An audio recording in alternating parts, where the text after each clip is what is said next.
मुंबई सपनों का शहर, जहां कला और राजनीति अक्सर टकराते हैं। पर क्या होता है जब एक जोक सत्ता के गले उतर जाए? मेरी नजर से तुम देखो गद्दार नजर वो आए।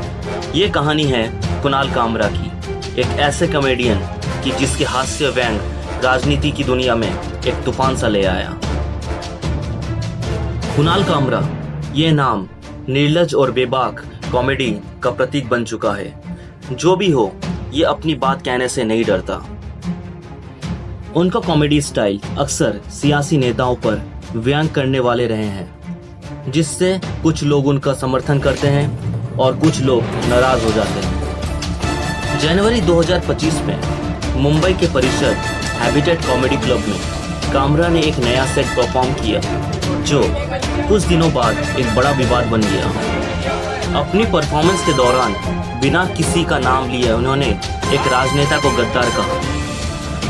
बहुत लोगों को लगा कि ये महाराष्ट्र के डिप्टी सीएम एकनाथ शिंदे के लिए कहा गया है, जिन्होंने 2022 में पॉलिटिकल डिफेक्शन किया था।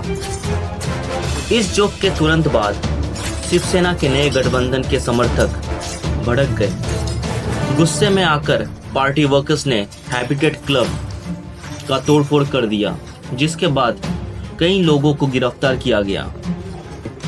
शिंदे ने इस हिंसा की निंदा की, लेकिन कामरा के जोक्स को अशोभनीय कहा।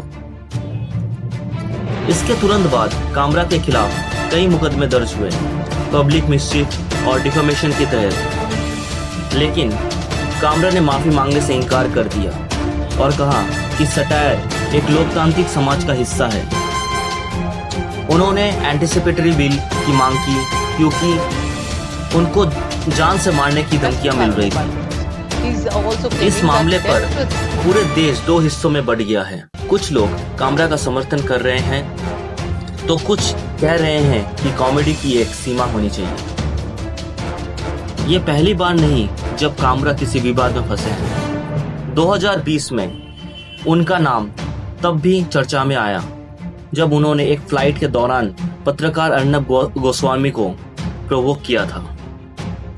उस इंसिडेंट के बाद उनको कई एयरलाइंस ने बैन कर दिया था और सुप्रीम कोर्ट के खिलाफ ट्वीट लिखने पर उनके खिलाफ कंटेम्प्ट का केस भी चला। कई कॉमेडियन आर्टिस्ट और एक्टिविस्ट ने कामरा का समर्थन किया और सटायर की सुरक्षा को जरूरी बताया। डिस्पाइट सारी मुश्किलों के बाद कामरा आज भी कॉमेडी कर रहा है। लोग उनको सुनने आ रहे हैं, जिसमें एक नया भारत की तस्वीर दिख रही है। आखिर में कुणाल कामरा का ये विवाद एक बड़ा सवाल उठाता है, क्या भारत में अभी भी फ्री स्पीच की कोई जगह है? सटायर और रेस्पेक्ट के बीच रेखा कहाँ खींचनी चाहिए? आपका विचार कमेंट पे लिखिए।